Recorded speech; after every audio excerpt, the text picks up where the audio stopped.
Sup y'all, my name's Patrick Ryan and this is another CrossForge Gaming Talking Head.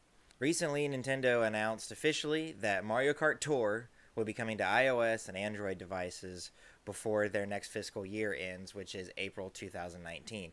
And we've learned a little bit more information about it. It is being developed in conjunction with DNA, which is who Nintendo has partnered with to make their other games like Miitomo and Super Mario Run and Animal Crossing and Fire Emblem. And all these games except Miitomo, which is being shut down. And if you want more information about that, you can check that out right here. They're all doing really well. Animal Crossing and Fire Emblem, the two games that have done the best, are kind of like those gacha games where you do some stuff and then you have to pay a little bit more to get stuff. And Fire Emblem Heroes is much more like that because you're paying for a chance to get heroes and stuff.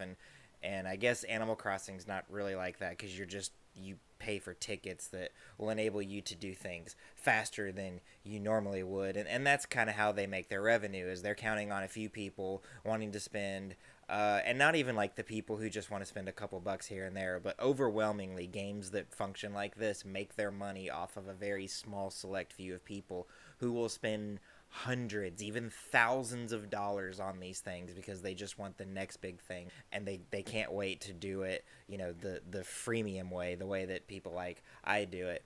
Unfortunately, games like that don't really interest me. I played Animal Crossing Pocket Camp pretty solidly for about a month or two, and then just sort of fell off because I felt like unless I was willing to put money into it, I was never actually going to get out of it what I could. That, and it's not really a full-fledged Animal Crossing game, which it was never supposed to be, and anybody who complained about it like, oh, it's not a real Animal Crossing game, completely missed the point of what this game was for. Fire Emblem turned me off much more quickly because of how kind of like in your face the going and spending money aspect of it was, but otherwise I enjoyed that one a fair amount. But Super Mario Run functioned as what Nintendo has referred to as free to start. So you got the first set of levels for free just for downloading it, and then if you wanted to do anything else, you had to pay $10 to unlock the rest of the game. And I do think things that got added to it, like the Mario Remix and certain parts of Toad Rally, you could play without having to pay anything. But if you wanted to be able to finish the campaign and really get everything out of it, you paid $10. Now that was $10 and then that's it. You haven't had to pay anything else. And Nintendo has continued to release new content, both a little bit of it free and a little bit of it included with that $10. But after you pay the $10, people who have paid it have not had to pay anything else into this game in order to get all of the new stuff. Well, Mario Kart Tour is going to function like that. You're going to be able to download the game for free, and then you'll get a limited number of tracks, and there'll be some limited number of features. And then if you want to continue to play it and get the full experience, you just pay one price. I don't know what that price is yet. I would imagine they're probably shooting for $10, and then that's it. You don't have to pay anything else. Now, a lot of people don't like this method because in things like Fire Emblem, it actually is possible for you to play the game if you're willing to grind it out and be patient. It is possible to see everything that game has to offer for free. It's just a really long and slow slog. In Super Mario Run, there was no way in the world for you to see everything that game had to offer without paying the $10. And people who play games on their mobile phones are not really used to this. And a lot of times games like that don't perform super well. And Nintendo's certainly not the only company to try this.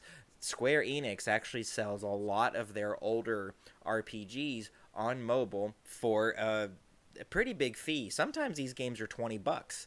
Final Fantasy 15 Pocket Edition, when the whole thing is done, is going to be $20. Now, you'll be able to buy it piecemeal, and I talked about that a little bit in an episode, wrong side of the screen, that I'll link to right here. That's how that works, and a lot of people who play mobile games, they don't like this.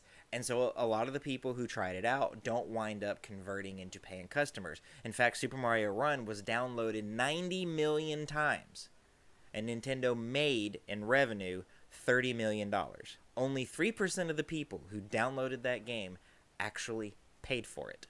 That's not a very big number, but when you consider that game did not cost anywhere near $30 million to make, that's a really big profit for Nintendo. So it's not like the game didn't make any money, but it's not making anywhere near as much money as Fire Emblem is making or as Animal Crossing is making, because those games are spend a couple of bucks here, spend a couple of bucks there, and that's how those games work. And people are in general a lot more willing to do stuff like that because they don't feel like they're spending a lot of money all up front, even though in the long run they might spend 20, 30, 40, maybe even $100 on a game that would have otherwise cost them $10. And it's the way people's brains work. I don't really understand it. I would much rather pay a big fee up front and never have to pay again than have that payment spread out over a long period of time. It's actually why when I go into a store to buy a cell phone, I want to just buy the phone outright. I don't want to sign a contract and have my payment spread out over a long period of time, because it actually winds up costing you more in the long run. But that is the way that we have been conditioned to buy things in Western society. And honestly, I can't blame people for that. You know, you don't necessarily have that kind of money sitting around all at one time. I don't. And if you want the game right now, well, it's a lot easier to just download a free game and earn some coins here and there, and maybe give them $1 here and 50 cents there, maybe $5 one month, because you know I feel like splurging a little bit. And so I get it. But I'm actually really happy that Mario Kart Tour is using this method. I actually think that Super Mario Run is a better game for it. It feels like a more fleshed out game, whereas Animal Crossing, I feel like I'm constantly hitting this wall, and then I'm expected to either wait for a little cooldown timer to expire or pay money. And I don't really want to do that. Mario Run, I don't have to do that. I paid the $10, and when I'm ready to play it, it's there. And I think Mario Kart really could have been done like a gotcha game, especially like Fire Emblem is. You could have to, you know, spin a wheel to get a new Mario Kart racer or something like that. And I could just, for me, that would be a nightmare. I know a lot of people would enjoy that, but I'm not about that noise. I just, let me pay the $10 and play the game. And Nintendo, good on you for doing this. I think it's great. I wish you did this more often, but I get it.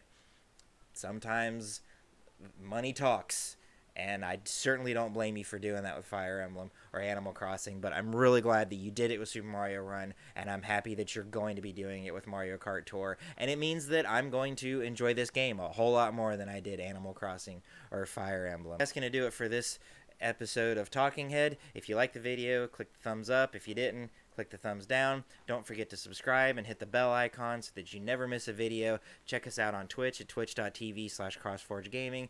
Check us out on Twitter and on Facebook. And please visit our Patreon campaign. We've got some really cool rewards over there, and a lot of them are community oriented. And so the more people that are in that community, the better. And the lowest tier is $1 a month. And you get a lot of really cool stuff like that. And it helps us here at CrossForge Gaming bring you more great content that you enjoy every day. And also, please do not forget to share us with your friends and family.